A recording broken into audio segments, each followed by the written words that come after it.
अस्सलामुअलैकुम स्टूडेंट्स, क्या हाल है। उम्मीद है आप सब खैरियत से होंगे। आज हम स्टार्ट करने जा रहे हैं इलेक्ट्रोकेमिस्ट्री का लेक्चर नंबर 6, जिसके अंदर हमने देखना है methods to measure the electrode potential. अब इलेक्ट्रोड पोटेंशियल को मेजर करने के दो मेथड हैं। एक स्टैंडर्ड इलेक्ट्रोड पोटेंशियल को मेजर करना, जिसमें हमने क्या करना था, स्टैंडर्ड हाइड्रोजन इलेक्ट्रोड की मदद से किसी भी इलेक्ट्रोड को क्या करना है, इलेक्ट्रोड पोटेंशियल मेजर करना है। और दूसरा जिसके अंदर हमारे पास कंडीशन क्या हो जाती हैं, डिफरेंट हो जाती हैं, तो उसमें हमारे पास कौन सा मेथड होता है, नर्स्ट इक्वेशन। तो नर्स्ट इक्वेशन तो आज हम नहीं पढ़ेंगे, उससे पहले के जितने भी न्यूमेरिकल या कंसेप्ट असेसमेंट हैं वो तमाम के तमाम आज के लेक्चर में कवर होंगे।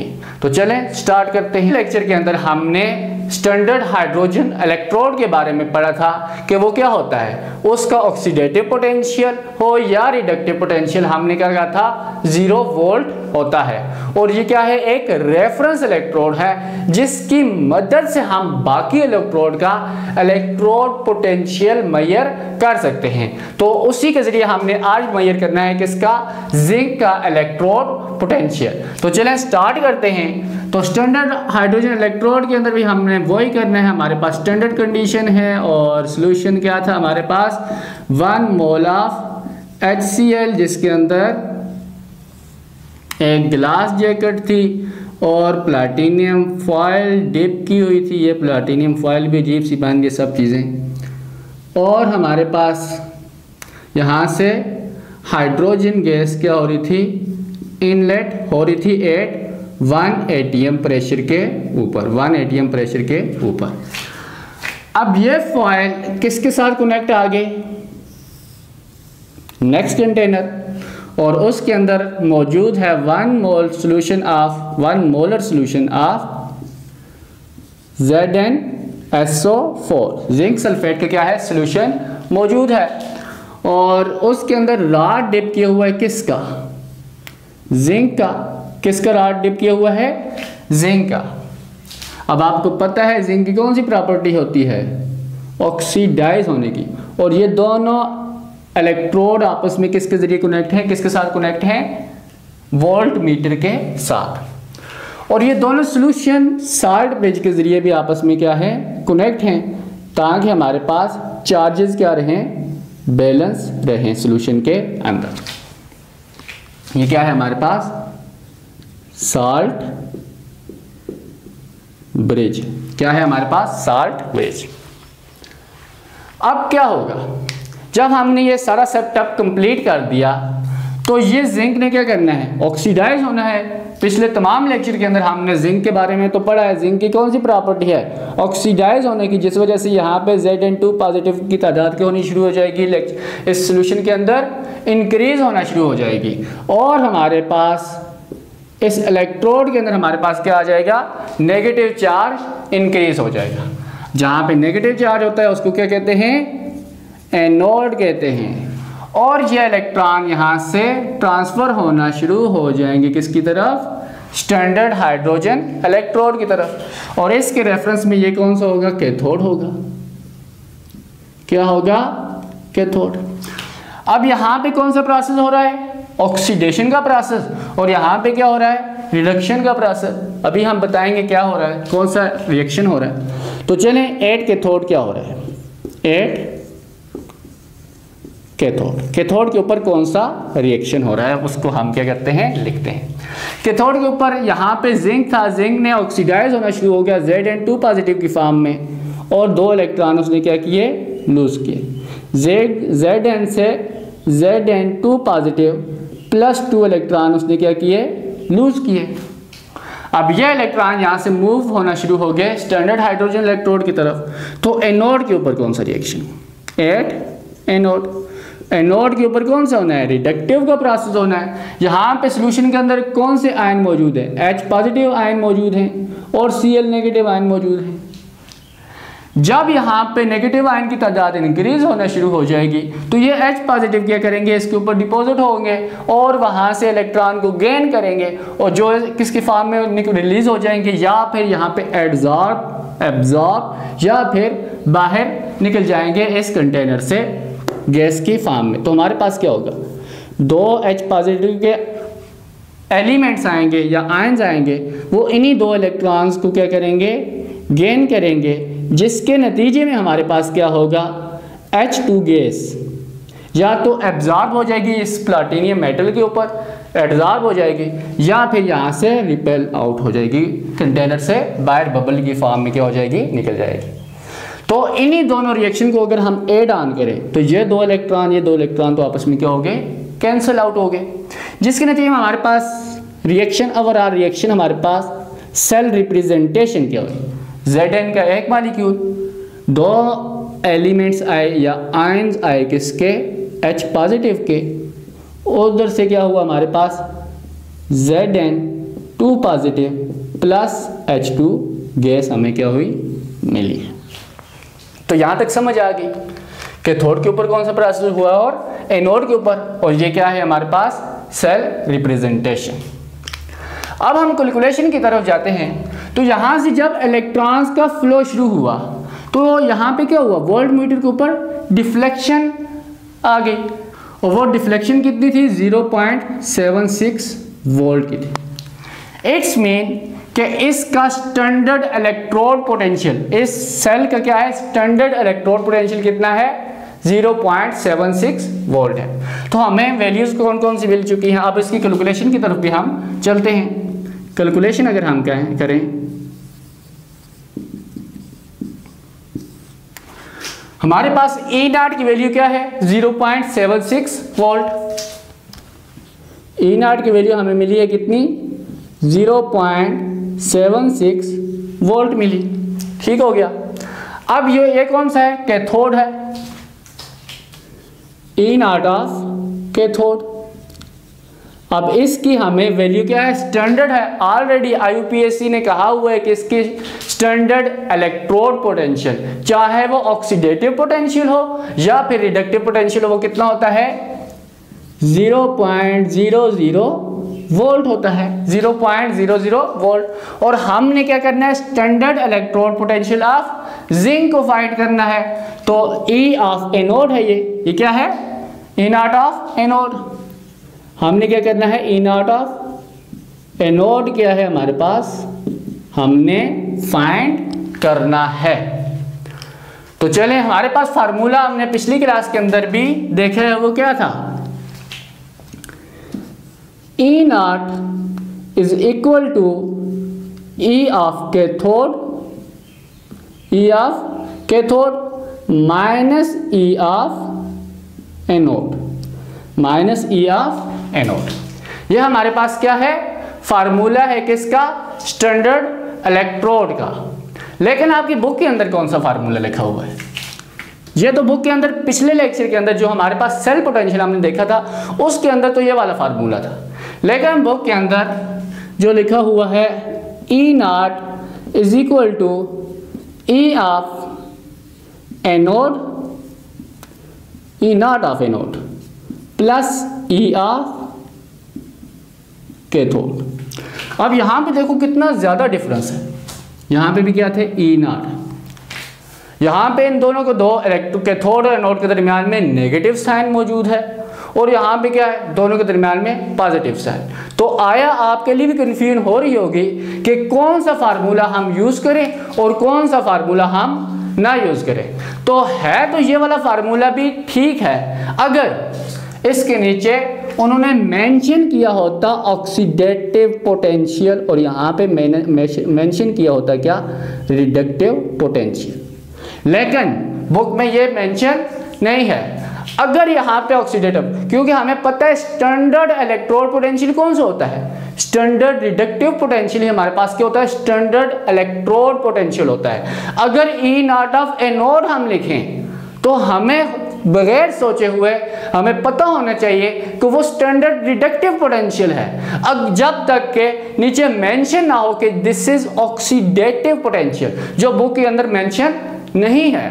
तो इट्स मीन कि बुक के अंदर आप ठीक कर लीजिएगा, या तो नीचे ऑक्सीडेटिव पोटेंशियल लिख दें या फिर आप यही वाला फार्मूला यूज़ करें, क्योंकि इस फार्मूले अगर ऑक्सीडेटिव पोटेंशियल है इसको हम हल करके इसके अंदर कन्वर्ट कर सकते हैं। हमें पता है स्टैंडर्ड ऑक्सीडेटिव पोटेंशियल क्या होता है, minus E of anode at reductive potential plus क्या होगा ई ऑफ कैथोड जो जिसका क्या है ऑलरेडी रिडक्टिव पोटेंशियल है। स्टैंडर्ड ऑक्सीडेटिव पोटेंशियल जो होता है वो minus of standard reductive potential होता है। तो ई नॉट आप इसको अरेंज कर दें, इसको अगली साइड ले जाएं, इसको पीछे, तो हमारे पास क्या होगा E of cathode minus E of anode. तो आया ये और ये सेम है जी, बिल्कुल सेम है। लेकिन आपने कोशिश करनी है जितने भी क्वेश्चन हल करो स्टैंडर्ड में रह के करो, कि कभी भी standard oxidative potential reductive potential में कंफ्यूज ना होना। जो हमें ऑलरेडी एक फार्मूला दिया हुआ है बुक के अंदर उसी को मेंशन करें और उसी को क्या करें, फॉलो भी करें। ये वाला फार्मूला आप ठीक कर देना अपनी बुक के अंदर। तो हमारे पास तमाम की तमाम वैल्यूज मौजूद हैं। ई नॉट की हमारे पास वैल्यू क्या है, ई नॉट की वैल्यू है 0.76 वोल्ट। तो हम ई नॉट की जगह 0.76 वोल्ट लिख देते हैं, which is equal to E of cathode हमारे पास क्या है 0 वोल्ट है। ई ऑफ कैथोड हमारे पास क्या है, यहाँ इसका स्टैंडर्ड ऑक्सीडेटिव पोटेंशियल 0 वोल्ट है, हम 0.00 वोल्ट करेंगे। और हमने ई ऑफ एनोड को क्या करना है, फाइंड करना है, और ये सारे क्या है स्टैंडर्ड है। अब इसको पीछे ले आओ और इसको क्या करें आगे, तो हमारे पास क्या होगा माइनस ई ऑफ एनोड क्या होगा प्लस ई ऑफ एनोड में कन्वर्ट हो जाएगा, विच इज इक्वल टू ये 0.00 वोल्ट अपनी जगह पे और 0.76 वोल्ट जब इक्वल की दूसरी तरफ जाएगा तो माइनस 0.76 वोल्ट हो जाएगा। तो हमारे पास ई ऑफ एनोड क्या है, E of anode is equal to minus 0.76 volt. और ये क्या है, स्टैंडर्ड रिडक्टिव पोटेंशियल है। ये क्या है हमारे पास स्टैंडर्ड, क्योंकि ई नॉट ऑफ एनोड का मतलब ही यही होगा कि ये क्या होगा स्टैंडर्ड रिडक्टिव पोटेंशियल। और हम किसकी फाइंड कर रहे थे, जिंक की। जिंक का क्या कर रहे थे, स्टैंडर्ड रिडक्टिव। तो हमारे पास क्या हुआ, standard reductive potential of zinc, जिसको हम ई नॉट Zn2 पॉजिटिव से कहा गया है Zn की तरफ। यहाँ पे क्या हुआ, रिडक्शन का प्रोसेस। 2 पॉजिटिव से 0 ऑक्सीडेशन स्टेट में गया है तो क्या हुआ, रिडक्शन का प्रोसेस। तो वो क्या है हमारे पास माइनस 0.76 वोल्ट आया। इसी तरह standard oxidative potential of zinc हमारे पास क्या होगा, जिसको हम कैसे लिखेंगे, E naught of zinc 0 oxidation state से क्या हो +2 में जाए, तो ये क्या होगा स्टैंडर्ड ऑक्सीडेटिव पोटेंशियल, जो क्या होगा हमारे पास प्लस 0.76 वोल्ट। तो समझ आ गई, यह था हमने डिटरमाइन कर लिया स्टैंडर्ड ऑक्सीडेटिव पोटेंशियल या reductive potential of zinc electrode. अब हम नेक्स्ट टॉपिक की तरफ चलते हैं, जिसके अंदर हमने क्या करना है, फाइंड करना है standard reductive potential of copper. हमारा जो नेक्स्ट टॉपिक है वो है determination of standard electrode potential of copper electrode. तो इसको भी हमने क्या करना है, स्टैंडर्ड इलेक्ट्रोड पोटेंशियल हमने फाइंड करना है कॉपर का। तो ये बिल्कुल जिंक की ही की तरह का है, लेकिन इसके अंदर क्या होगा, कॉपर रिड्यूस होगा, ना कि ऑक्सीडाइज सोल्यूशन के अंदर। तो हम स्टार्ट करते हैं। हम सबसे पहले क्या करेंगे, standard electrode potential SHE standard hydrogen electrode को क्या करेंगे, बनाएंगे, क्योंकि ये क्या होगा एज एन एनोड यूज होगा, एज एन एनोड यूज होगा। तो ये आ गया गिलास जैकेट, जिसके अंदर हमने क्या किया है, H2 गैस फिल जा रही है इसके अंदर एट 1 atm प्रेशर के अंदर, और इसके अंदर क्या मौजूद है, प्लाटीनियम Y और नीचे क्या है, प्लाटीनियम Φ। इसके अंदर 1 मोलर HCl मौजूद है, और ये प्लाटीनियम फॉयल आगे वोल्ट मीटर के साथ और नेक्स्ट आगे किसके साथ जुड़ी हुई है, जिंक इलेक्ट्रोड, नहीं सॉरी कॉपर इलेक्ट्रोड के साथ क्या हुई है, जुड़ी हुई है। हम कॉपर का देख रहे हैं तो कॉपर इलेक्ट्रोड क्या होगा, यूज़ होगा। ये क्या है, कॉपर है, और इसके अंदर सोल्यूशन कौन सा मौजूद है, कॉपर सल्फेट का। सोल्यूशन कौन सा मौजूद है, कॉपर सल्फेट का। और आगे क्या है हमारे पास, यहाँ पे मौजूद क्या है, साल्ट भाई, ताकि दोनों सॉल्यूशंस के अंदर जो इलेक्ट्रिकल न्यूट्रलिटी है वो क्या कर सके, मेंटेन कर सके। ये क्या है, साल्ट।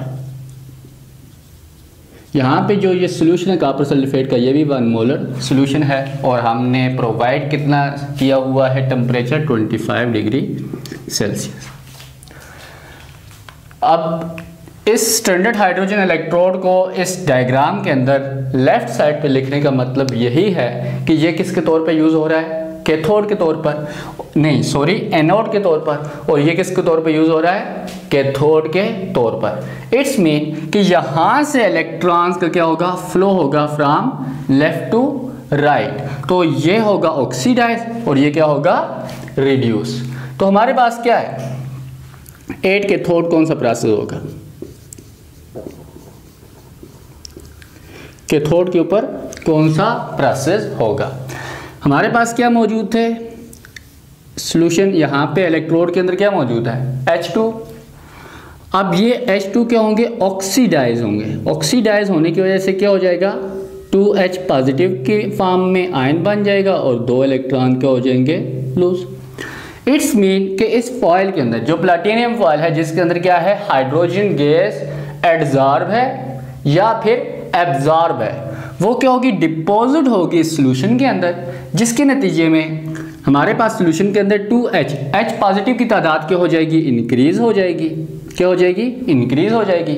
और इस इलेक्ट्रोड के अंदर क्या हो जाएगा, नेगेटिव तादाद इंक्रीज हो जाएगी और ये नेगेटिव आयन क्या होंगे, यहाँ से मूव करना शुरू होंगे from anode to cathode. It's mean जहाँ पे नेगेटिव चार्ज ज़्यादा होता है वहाँ पे क्या होता है, एनोड, और जहाँ पर उसके कंपैरिजन में ये क्या होगा, कैथोड।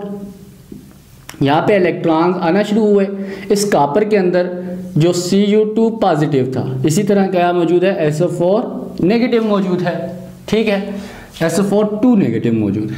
अब ये Cu2 पॉजिटिव जो हैं, ये क्या होंगे, जो ही इन इलेक्ट्रॉन्स को आता हुआ अपनी तरफ देखेंगे तो ये एकदम से क्या इस इलेक्ट्रोड के साथ क्या हो जाएंगे, चिपक जाएंगे और वहाँ से 2 इलेक्ट्रॉन्स को गेन करेंगे और यहीं पे Cu न्यूट्रल की फॉर्म में डिपॉजिट हो जाएंगे। समझ आ गई। इट्स मीन कैथोड के ऊपर कौन सा प्रोसेस हुआ, ऑक्सीडेशन का प्रोसेस, ठीक है। अब एनोड के ऊपर कौन सा प्रोसेस हुआ है, एनोड। एनोड के ऊपर जब इलेक्ट्रॉन यहां से गया तो कॉपर Cu2 पॉजिटिव ने क्या किया, इन 2 इलेक्ट्रॉन्स को यूज किया, जिसके नतीजे में कॉपर न्यूट्रल हमें मिल गया। अब जब ये इलेक्ट्रॉन यहां से एनोड से कैथोड की तरफ क्या हुए, ट्रेवल किए, तो यहां पे वोल्टमीटर पे क्या आई, डिफ्लेक्शन आई, और वो डिफ्लेक्शन कितनी थी, 0.34 वोल्ट थी। डिफ्लेक्शन कितने थी, 0.34 वोल्ट। इट्स मीन कि this is standard electrode potential of cathode. किसका, कॉपर का स्टैंडर्ड इलेक्ट्रोड पोटेंशियल है, जो किस पे मौजूद है, कैथोड पे मौजूद है। क्योंकि हमारे पास इसकी तो स्टैंडर्ड इलेक्ट्रोड पोटेंशियल तो कोई भी नहीं होता, वो होता है 0। तो इन दोनों इक्वेशन को हम क्या करते हैं, आपस में ऐड करते हैं, तो ये 2 इलेक्ट्रॉन क्या हो गए, कैंसिल हो गए। यहाँ पे हमें ओवरऑल सेल रिप्रेजेंटेशन क्या मिली है, H2 plus Cu2 positive give us 2H positive plus Cu, ये और ये हमने इकट्ठा करके लिख दिया है। ये हुई हमारे पास क्या, सेल रिप्रेजेंटेशन। अब हम कैलकुलेशन कर लेते हैं। हमारे पास वैल्यूज मिल गई हैं, किस किस की वैल्यू मिली है, E0 की वैल्यू मिल गई है, ठीक है। इसकी वैल्यू ऑलरेडी हमें मालूम है और इसकी वैल्यू को हमने क्या करना है, डिटरमाइन करना है। हमारे पास E0 की वैल्यू क्या है, E0 की हमें कौन सी वैल्यू मिली है, 0.34 वोल्ट। तो हम लिख देते हैं 0.34 वोल्ट। इसी तरह यहाँ पे E0 ऑफ ये क्या कहलाएगा, एनोड है। E0 ऑफ एनोड जो हमारे पास क्या है, स्टैंडर्ड हाइड्रोजन इलेक्ट्रोड है, उसकी वैल्यू हमें पता है कितनी होती है, 0.00 वोल्ट। और हमने किसकी वैल्यू को फाइंड करना है, E of cathode, E naught of cathode, E naught of cathode. हमने इसको क्या करना है, फाइंड करना है। तो चले, हमारे पास फार्मूला क्या है, बुक के अंदर जो फार्मूला है उसको हम यूज नहीं करेंगे क्योंकि वो गलत है, गलत ही कह सकते हैं उसे। E naught of cathode minus E naught of anode, हमने जो मेन फार्मूला है उसी को यूज करेंगे, बुक के अंदर जो कैलकुलेशन के अंदर फार्मूला यूज किया हुआ है उसको नहीं कर रहे। ई नॉट हमारे पास क्या है, 0.34 वोल्ट, तो हम लिख देते हैं इसकी जगह क्या, 0.34 volt is equal to E of cathode हमने फाइंड करना है, हम उसकी जगह ई ऑफ कैथोड ही लिख देते हैं, E naught of cathode minus E naught of anode हमारे पास क्या है 0.0 वोल्ट, जो हमको जो ऑलरेडी आपको मालूम है स्टैंडर्ड हाइड्रोजन इलेक्ट्रोड चाहे ई ऑफ कैथोड हो या ई ऑफ एनोड हो वो 0 वोल्ट ही होता है। तो हमारे पास क्या आएगा, E of E naught of cathode is equal to ये 0.34 वोल्ट, उस साइड जाने की जरूरत है नहीं है क्योंकि ये 0 अपनी जगह पे ई ऑफ कैथोड क्या होगा 0.34 वोल्ट ही होगा। तो it's mean this is reductive potential of copper, ना कि ऑक्सीडेशन, क्योंकि हम स्टैंडर्ड ले रहे हैं तो हमारे पास क्या होगा, रिडक्टिव पोटेंशियल ऑफ कॉपर क्या होगा 0.34 वोल्ट होगा। तो हम this standard reductive potential of copper, copper का हम लिख देते हैं Cu2 पॉजिटिव से कहाँ पे गया है, Cu पे गया है, which is equal to 0.34 volt. इसी तरह इसका स्टैंडर्ड ऑक्सीडेटिव पोटेंशियल क्या होगा, ऑफ ई ऑफ हमने क्या करना है Cu नेगेटिव से नहीं न्यूट्रल से क्या होगा 2 पॉजिटिव में जाएगा, यहाँ पे क्या हो रहा है ऑक्सीडेशन का प्रोसेस 0 से +2, इट्स मीन यहाँ पे क्या हुआ है ऑक्सीडेशन। आपने इस चीज़ को हमेशा देखना है सेल के अंदर, which is equal to -0.34 volt. ये था हमारा सेकंड जिसमें हमने क्या किया, determination of standard electrode potential को फाइंड किया। अब हम चलते हैं नेक्स्ट टॉपिक की तरफ। जो नेक्स्ट टॉपिक है वो डिटर्मिनेशन ऑफ सेल पोटेंशियल।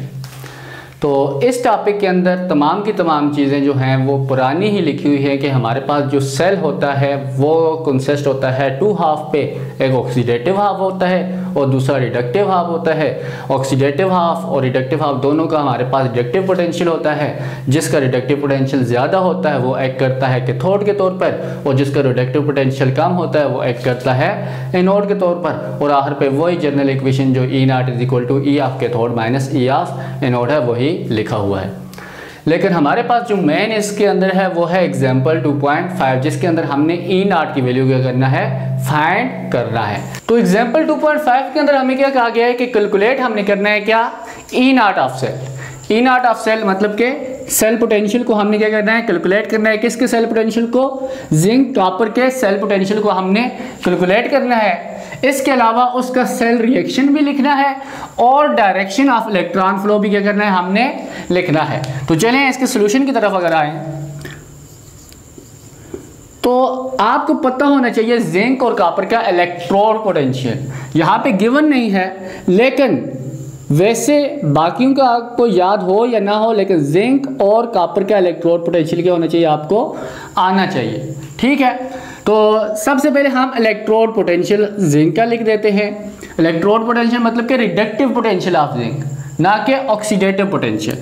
तो रिडक्टिव पोटेंशियल को हम कैसे लिखेंगे, Zn2 पॉजिटिव से क्या होगा जिंक के अंदर, ये क्या है रिडक्टिव पोटेंशियल ऑफ जिंक के +2 से किधर गया है 0 ऑक्सीडेशन स्टेट पे, तो वो कितना होता है -0.76 वोल्ट। इसी तरह कॉपर का रिडक्टिव पोटेंशियल क्या होता है, Cu2 पॉजिटिव से क्या कहाँ पे जाए, Cu पे, तो ये क्या है कॉपर का रिडक्टिव पोटेंशियल होता है +0.34 वोल्ट।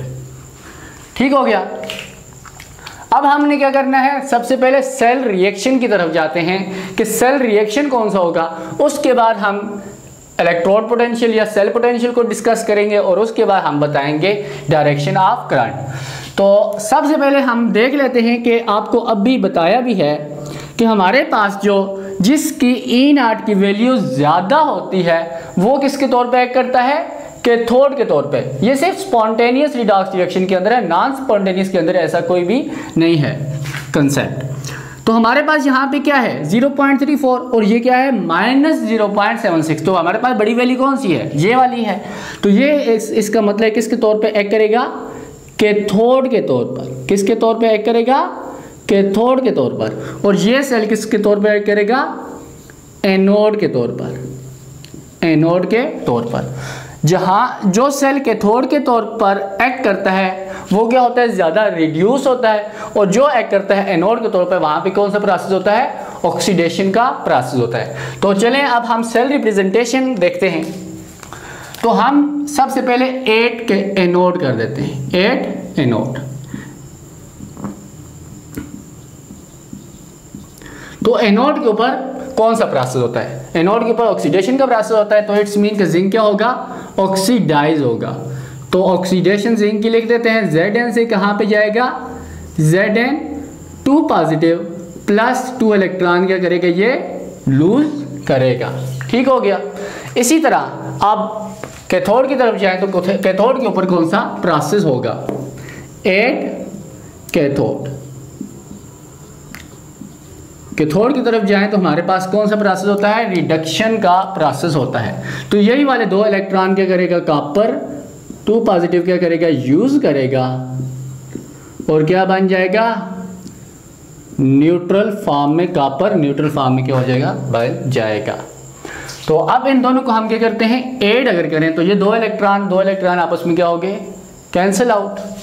ये जो 2 इलेक्ट्रॉन थे ये यूज हो गए इसी रिएक्शन के अंदर, तो इसी वजह से हम क्या करते हैं, कैंसिल कर देते हैं। तो हमारे पास ओवरऑल रिएक्शन क्या बना, सेल रिप्रेजेंटेशन क्या बनी, जिंक प्लस Cu 2 पॉजिटिव मिल के हमें क्या बनाएंगे, Zn 2 positive plus copper neutral form. ये आ गई हमारे पास क्या, सेल रिप्रेजेंटेशन। हम यहाँ पे लिख भी देते हैं सेल रिप्रेजेंटेशन। ठीक हो गया। इसके बाद ये सेल रिप्रेजेंटेशन हमने कर दी है। अब हम फाइंड करते हैं ई नॉट। ई नॉट किसके इक्वल होता है, ई नॉट किसके इक्वल होता है, E naught is equal to E of cathode minus E of anode.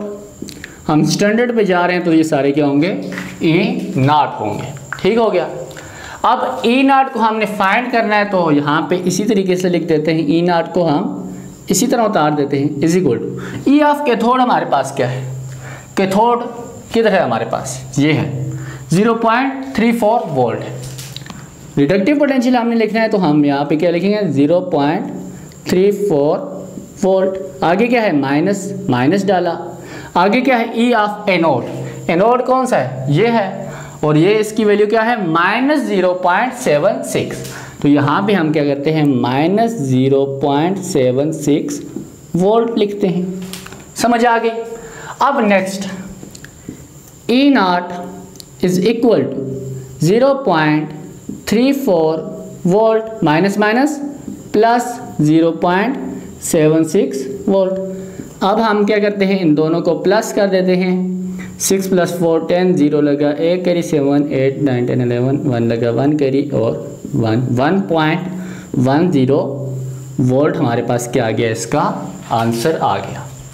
तो ये था हमारे पास क्या, ई नॉट की वैल्यू। हमने सेल रिप्रेजेंटेशन भी देख लिया और ई नॉट की वैल्यू को क्या कर दिया है, फाइंड कर दिया है। अब हमने क्या करना है, डायरेक्शन ऑफ इलेक्ट्रॉन फ्लो। तो आपको मालूम है इलेक्ट्रॉन कहाँ से कहाँ फ्लो करता है, from anode to cathode.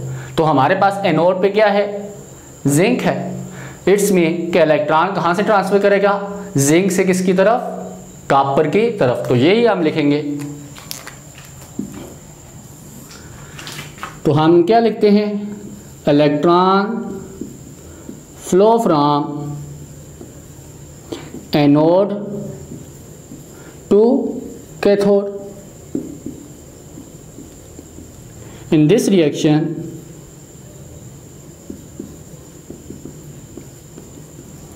electron flow from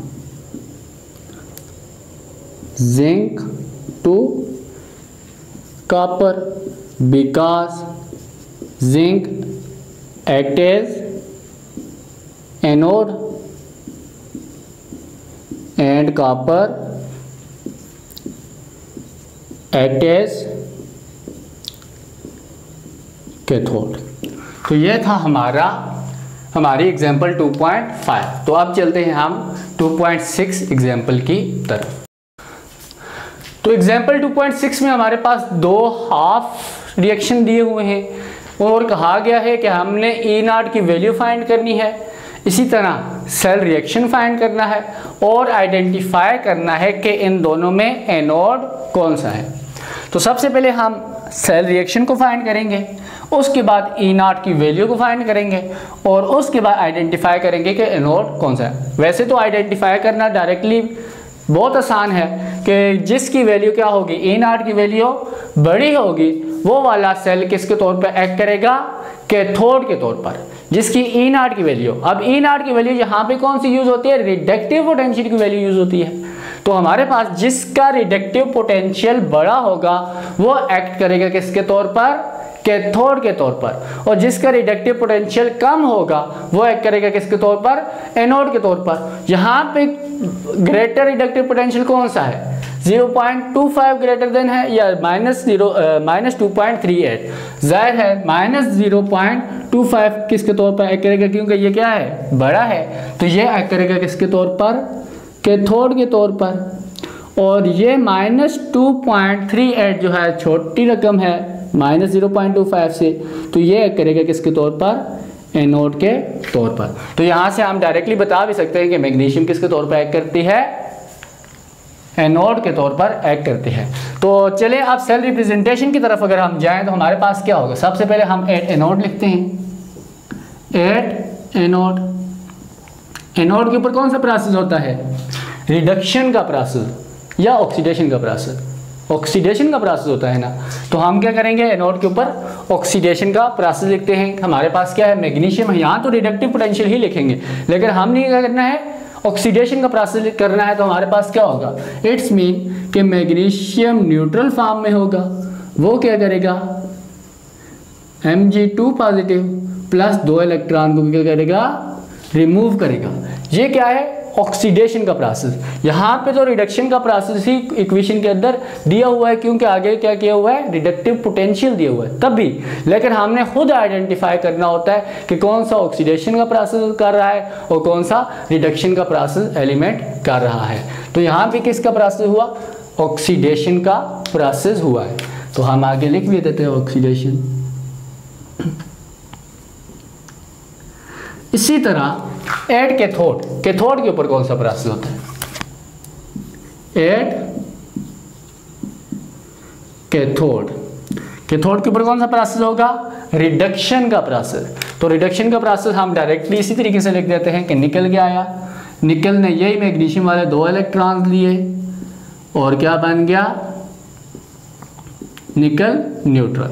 अब हम क्या करते हैं, इन दोनों रिएक्शंस को आपस में ऐड कर देते हैं। ये कौन सा प्रोसेस हुआ, रिडक्शन का प्रोसेस।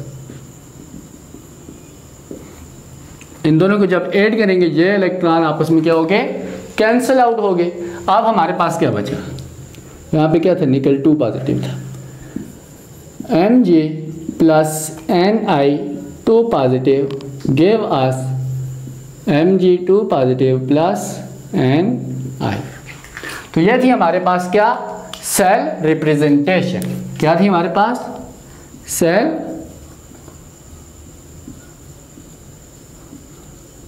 रिप्रेजेंटेशन। अब हम क्या करते हैं, E0 की वैल्यू को क्या करते हैं, फाइंड करते हैं। तो E0 हमारे पास क्या है, E0 is equal to E of cathode minus E of anode. हम स्टैंडर्ड ले रहे हैं तो हमारे पास ये भी क्या होंगे, स्टैंडर्ड कंडीशन में होंगे। अब ई ऑफ कैथोड हमारे पास क्या है, E naught is equal to E of cathode. Cathode की वैल्यू हमारे पास क्या है, -0.25 -0.25 माइनस, आगे ई ऑफ एनोड हमारे पास क्या है, -2.38 -2.38, ये क्या है, वोल्ट के अंदर है, ठीक है। तो -0.25 माइनस माइनस क्या हो गया, +2.38 ई नॉट इज इक्वल टू, अब यहाँ पे हमारे पास माइनस प्लस माइनस हो रहे हैं, और अगर हम 38 में से 25 को निकालें तो क्या बचेगा, 8 और 5 कितना होता है, 13, तो 2.13 वोल्ट तकरीबन इसका क्या आएगा, हमारे पास आंसर आएगा। अब हमने क्या करना है, आइडेंटिफाई करना है किसको, एनोड को। तो एनोड को हम क्या करेंगे, आइडेंटिफाई, जहाँ पे कौन सा प्रोसेस होता है, ऑक्सीडेशन का प्रोसेस होता है, वो क्या कहलाता है, एनोड कहलाता है। तो हम लिख देते हैं, हम क्या लिखते हैं, oxidation takes place at anode. In this reaction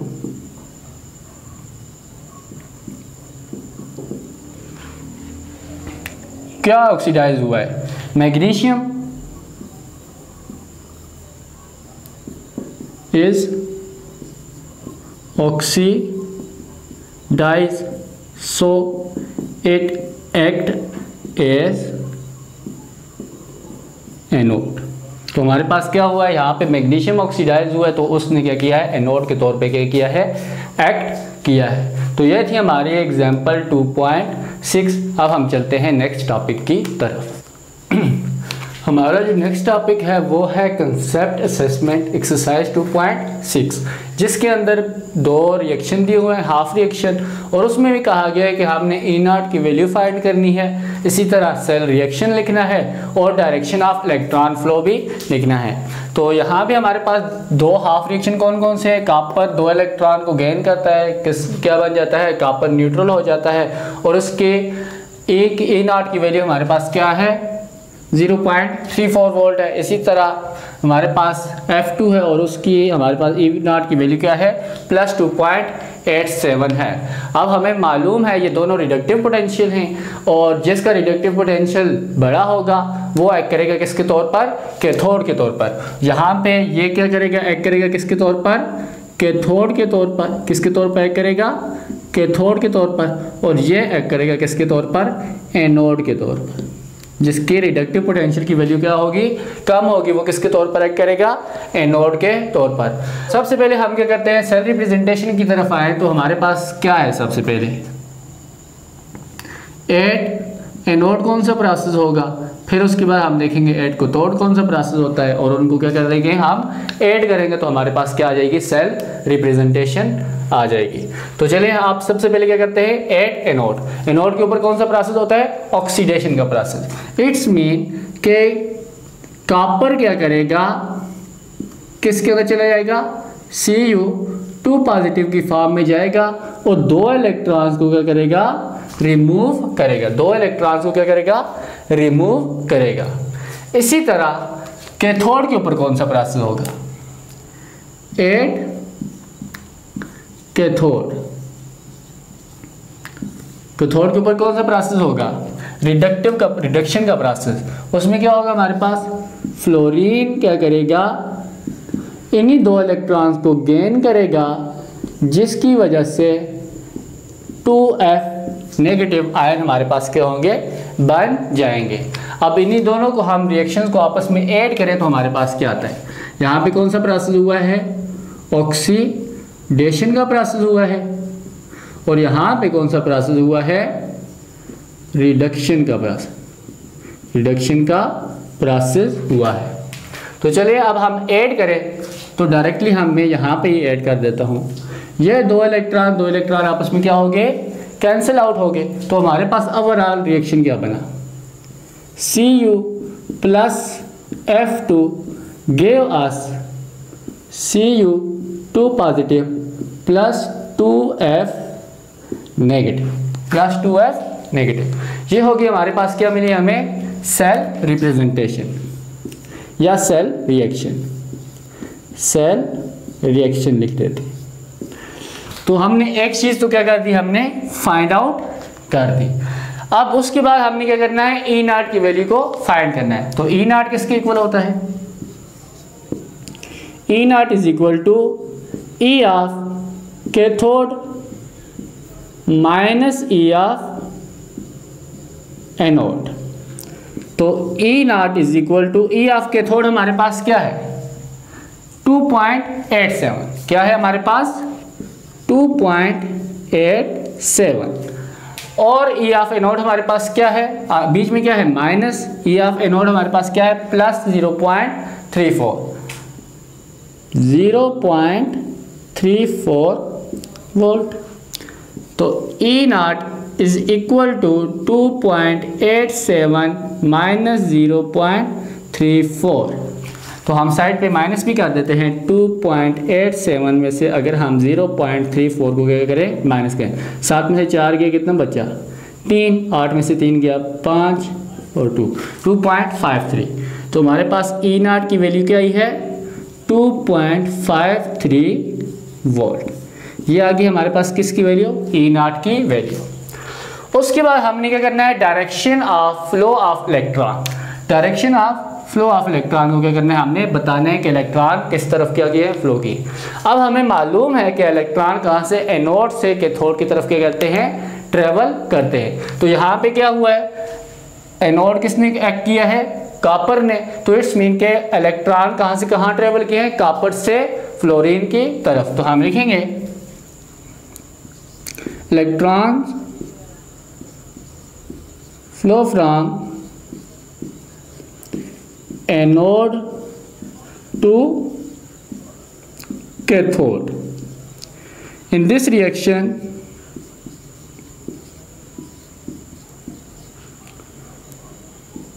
anode क्या लिखेंगे हम, copper act as anode, copper act as anode and F2 act as cathode. So electrons moves from copper to F2। तो ये था हमारा कंसेप्ट असेसमेंट 2.6। तो अब चलते हैं हम नेक्स्ट टॉपिक की। हमारा जो नेक्स्ट टॉपिक है वो है फिजिबिलिटी ऑफ केमिकल रिएक्शन, कि आया हमारा जो केमिकल रिएक्शन है वो फिजिबल है या नहीं, मतलब कि वो असल में परफॉर्म कर रहा है या नहीं। तो हम चलते हैं। तो हमने पहले भी पढ़ा है कि हमारे पास जब ई नॉट की वैल्यू क्या होगी, पॉजिटिव होगी, तो वो वाला रिएक्शन कौन सा होता है, स्पॉन्टेनियस रिएक्शन होता है। स्पॉन्टेनियस रिएक्शन कौन से होते हैं, जो खुद ब खुद परफॉर्म होते हैं। और जिसमें ई नॉट की वैल्यू क्या होगी, नेगेटिव होगी, वो वाला रिएक्शन कौन सा होता है, non spontaneous. Non spontaneous reaction का मतलब ये है कि वो नॉट फिजिबल, वो ऑटोमेटिकली परफॉर्म नहीं हो सकता। तो इसी को उसने एग्जांपल के अंदर ही बताया हुआ है कि हमारे पास एक रिएक्शन है और उन्होंने कहा है कि आपने बताना है कि आया ये वाला रिएक्शन फिजिबल है या नहीं, असल में परफॉर्म हो रहा है या नहीं होता। तो चले यहाँ पे देखा जाए तो ये टिन जो है SN क्या होता है, टिन, ये जीरो ऑक्सीडेशन स्टेट से कहाँ पे गई है, +2 ऑक्सीडेशन स्टेट पे गई है। इट्स मीन के increase in oxidation state. Increase in oxidation state क्या होता है, ऑक्सीडेशन, ऑक्सीडेशन। और यहाँ पे आयरन क्या हुआ है, +2 ऑक्सीडेशन स्टेट से कहाँ पे गया है, 0 ऑक्सीडेशन स्टेट पे। तो डिक्रीज इन ऑक्सीडेशन स्टेट को क्या कहते हैं, reduction. Decrease in oxidation state को क्या कहते हैं, रिडक्शन कहते हैं। तो चले अब हम क्या करते हैं, ई नॉट की वैल्यू टिन की भी दी हुई है और आयरन की भी दी हुई है रिडक्टिव पोटेंशियल, दोनों में क्या दिया हुआ है, रिडक्टिव पोटेंशियल दिया हुआ है। तो चले अब हम हल करके देखते हैं कि आया ये वाला रिएक्शन पॉसिबल है या नहीं। चलिए हम यहाँ पे कर लेते हैं ताकि ज़्यादा आसानी हो। तो हमारे पास ई नॉट किसके इक्वल होता है, E naught is equal to E of cathode minus E of anode.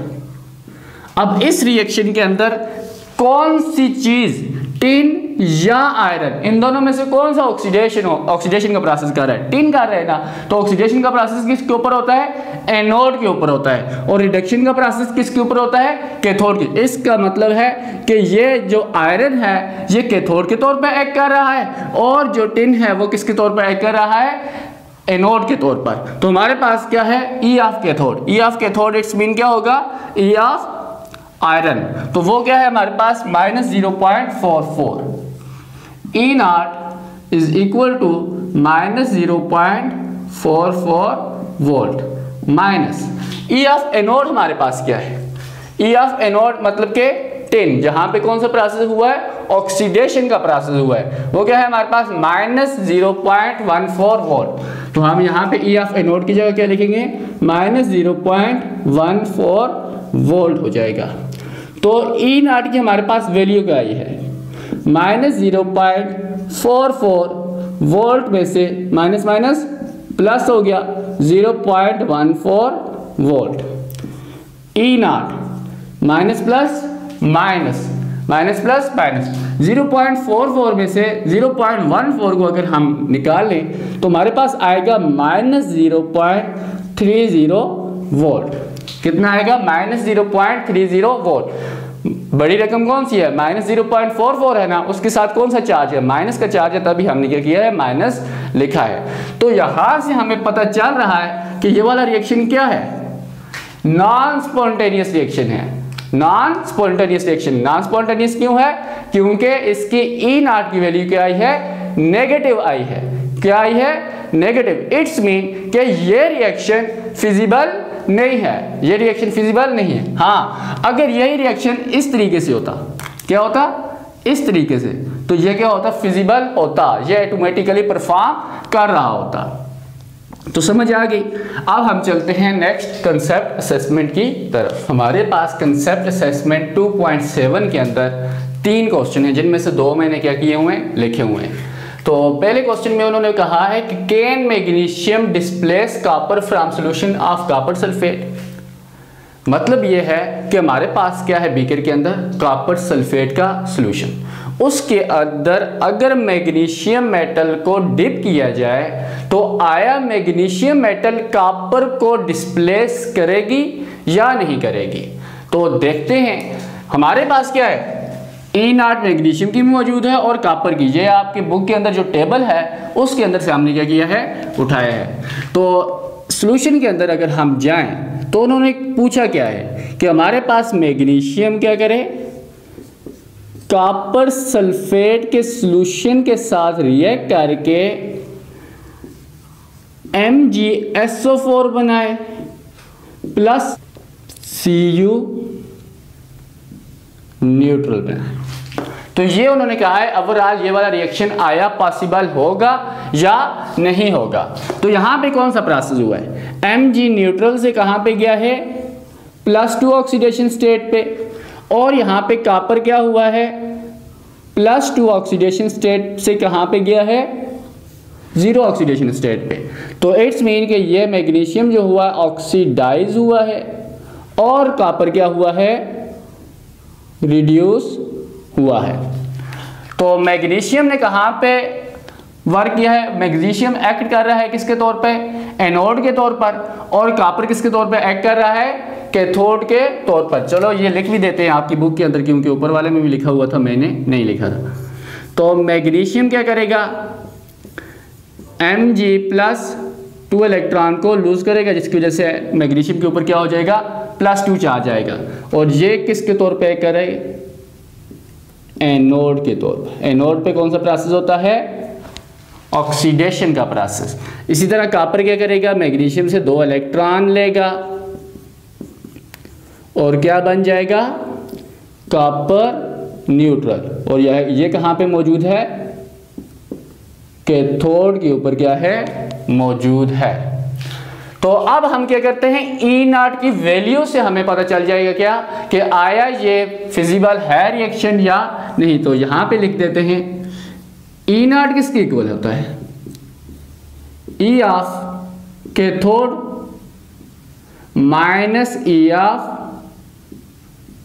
Anode. तो हमारे पास E0 की वैल्यू क्या आएगी, E ऑफ कैथोड, कैथोड मतलब कॉपर का हमारे पास क्या है प्लस 0.34। तो हम यहां पे लिखेंगे plus 0.34 minus E of anode, anode हमारे पास क्या है मैग्नीशियम है, तो माइनस 2.38, माइनस 2.38। तो E0 की हमारे पास वैल्यू क्या आएगी 0.34 minus minus plus 2.38। E0 is equal to 8 और 4 12, 2 लगा 1 3 3 6 7 और 2.72 वोल्ट। तो ये क्या है, E0 की वैल्यू पॉजिटिव है नेगेटिव है, पॉजिटिव है। तो पॉजिटिव वैल्यू कौन सा होता है reaction, spontaneous reaction. It's mean कि मैग्नीशियम क्या करेगी, डिस्प्लेस करेगी कॉपर सॉल्यूशन को। हम यहां पे लिख भी देते हैं yes magnesium displace copper from solution of copper sulfate, solution of copper sulfate because E0 is equal to positive value कर दो या पॉजिटिव कर दो, ठीक हो गया। तो अब हम आगे चलते हैं, can iodine displace chlorine from aqueous solution of potassium chloride, कि हमारे पास aqueous solution of potassium chloride है, उसके अंदर अगर आयोडीन को डिप करें, उसके अंदर किसको डिप करें, आयोडीन को डिप करें, तो वो डिस्प्लेस करेगी KCl के सोल्यूशन को या नहीं। तो यहां पे किस किस्म का रिएक्शन है, उन्होंने कहा है कि हमारे पास आयोडीन है, उसको अगर हम KCl सोल्यूशन के अंदर अगर हम डालें, जिसके नतीजे में क्या बने, Ki बने प्लस पोटाशियम क्या हो, न्यूट्रल फॉर्म में निकल जाए, पोटाशियम क्या हो न्यूट्रल फॉर्म में निकल जाए। तो K2 तो नहीं होता, नहीं पोटाशियम नहीं निकलेगा, सॉरी क्लोरीन निकलेगा, Cl2 की फॉर्म में क्या होगा, Ki बन गया और Cl2 की फॉर्म में क्या हुआ, यहां से बाहर निकल गया। तो यहां पे आयोडीन किसके तौर पे एक्ट कर रहा है, आयोडीन की जीरो ऑक्सीडेशन स्टेट से कहां पे गई है, -1 ऑक्सीडेशन स्टेट पे। इसी तरह यहां पे क्लोरीन की ऑक्सीडेशन स्टेट क्या थी, -1 से ऑक्सीडेशन स्टेट क्या हुई है 0। इट्स मीन कि आयोडीन किसके तौर पे एक्ट कर रहा है, रिडक्शन के तौर पे, क्योंकि 0 से कहां पे गया है -1। तो यहां पे कौन सा प्रोसेस हुआ है, रिडक्शन का प्रोसेस। किसका प्रोसेस हुआ है, रिडक्शन का प्रोसेस। और यहां पे क्लोरीन, यहां पे क्या हुआ है, क्लोरीन -1 ऑक्सीडेशन स्टेट से कहां पे गई है, जीरो ऑक्सीडेशन स्टेट पे। तो यहां पे कौन सा प्रोसेस हुआ है, ऑक्सीडेशन का प्रोसेस हुआ है।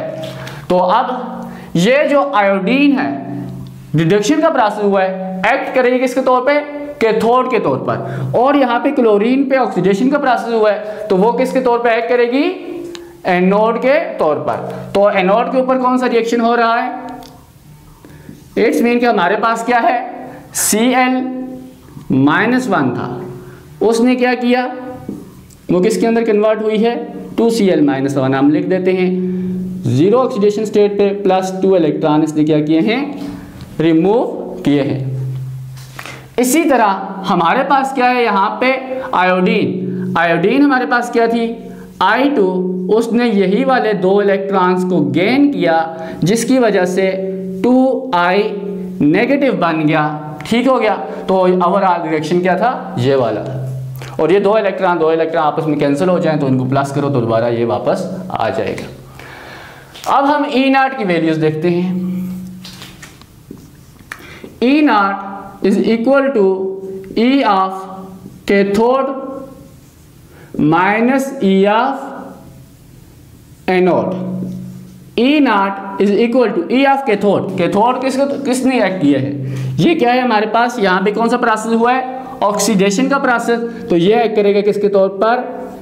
एनोड के तौर पर। और यहाँ पे ये किसके तौर पे एक्ट करेगा? कैथोड के तौर पर। यह किसके तौर पर करेगा? कैथोड के तौर पर।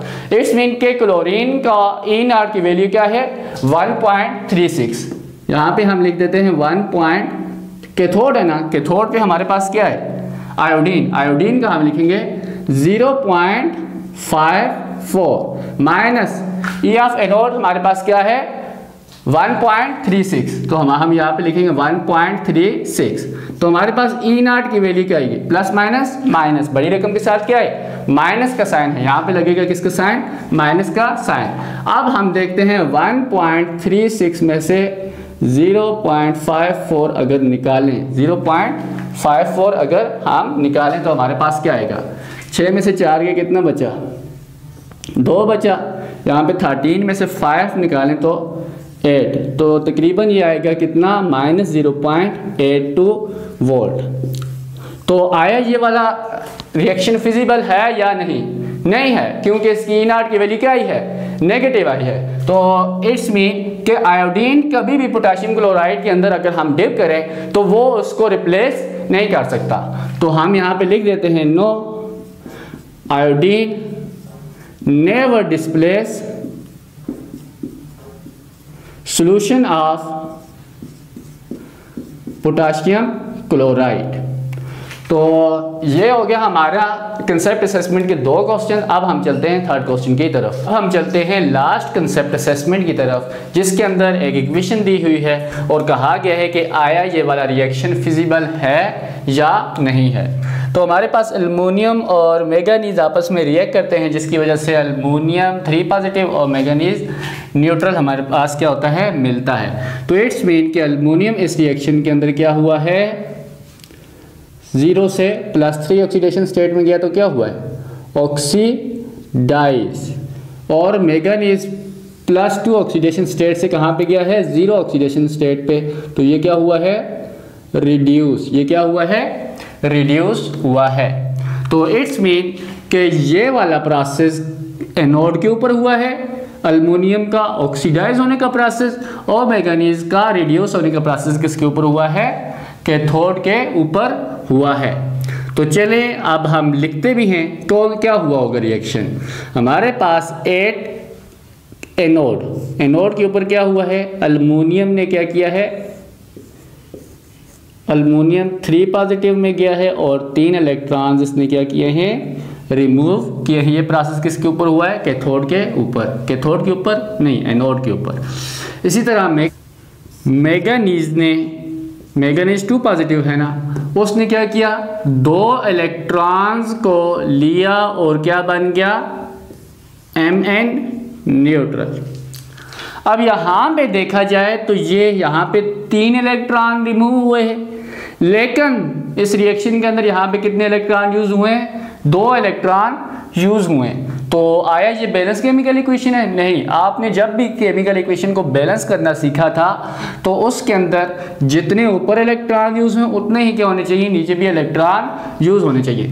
इट्स मीन कि हम इस इक्वेशन को मल्टीप्लाई बाय 2 कर देते हैं और इसको अगर हम मल्टीप्लाई बाय 3 कर दें तो हमारे पास क्या होगी? इक्वेशन दोबारा क्या हो जाएगी? बराबर। तो इट्स मीन कि हमारे पास क्या हुआ? 2 एल्युमिनियम आए, उन्होंने क्या किया? 2 एल्युमिनियम 3 पॉजिटिव की फॉर्म में चले गए और उन्होंने क्या किया? 6 इलेक्ट्रॉन को रिमूव, मल्टीप्लाई 2 किया है मैंने सबके साथ। इसी तरह यहाँ पे 3 से मल्टीप्लाई करेंगे तो 3 Mn 2 पॉजिटिव आएंगे और 6 इलेक्ट्रॉन। 2 को मल्टीप्लाई 3 से करो तो 6 इलेक्ट्रॉन कितने बनेंगे हमारे पास? 3 Mn न्यूट्रल बनेंगे। तो यहाँ पे प्रोसेस कौन सा हुआ? ऊपर ऑक्सीडेशन का प्रोसेस हुआ है। किसका प्रोसेस हुआ है? ऑक्सीडेशन का प्रोसेस। और यहाँ पे कौन सा प्रोसेस हुआ है? रिडक्शन का प्रोसेस हुआ है। और ये वाला प्रोसेस कहाँ पे हुआ है? ऑक्सीडेशन का प्रोसेस कहाँ पे होता है? एनोड पे। और रिडक्शन का प्रोसेस कहाँ पे होता है? कैथोड पे। वैसे ये करने की ज़रूरत है नहीं है, क्योंकि हमने डायरेक्टली ई नॉट की वैल्यू फाइंड करना होता है, तो ई नॉट की वैल्यू यहाँ से देख के भी इंसान फाइंड कर सकता है, लेकिन ये जस्ट आपको दोबारा रिवाइज करने के लिए हमने किया है। तो अब हम चलते हैं ई नॉट की वैल्यू की तरफ। तो E naught is equal to E of cathode minus E of anode होता है। तो ई नॉट किसके इक्वल होगा? ई ऑफ कैथोड यहाँ पे कौन सा यूज हो रहा है? ये मैंगनीज यूज हो रहा है। तो मैंगनीज का हमारे पास ई नॉट की वैल्यू क्या है? -1.18। तो यहाँ पे हम क्या लिखेंगे? -1.18 माइनस ई ऑफ एनोड हमारे पास क्या है? तो वो क्या होगा? अल्मोनियम। अल्मोनियम के ऊपर क्या हुआ है? एनोड का प्रोसेस, ऑक्सीडेशन का प्रोसेस। तो -1.66 वोल्ट, 66 नहीं कहते पॉइंट के बाद। तो ई नॉट की हमारे पास वैल्यू क्या है? -1.18 माइनस माइनस प्लस 1.66। तो E naught is equal to, तो हम माइनस कर लेते हैं 1.66 में से 1.18 को, तो 16 में से 8 किया, 8 बच गया, 5 में से 1 4, तो 0। तो हमारे पास क्या आएगी? 0.48। और साइन हमारे पास किसका लगेगा? बड़ी रकम का। बड़ी रकम कौन सी है? 1.66। तो हमारे पास साइन किसका रहेगा? प्लस का। और ये तो यहाँ पे हमारे पास पॉजिटिव वैल्यू आई है ई नॉट की। इट्स मीन कि ये रिएक्शन क्या है? स्पॉन्टेनियस रिएक्शन है। तो हम कह सकते हैं yes it is feasible reaction, because E naught is equal to positive, या value of E naught is positive.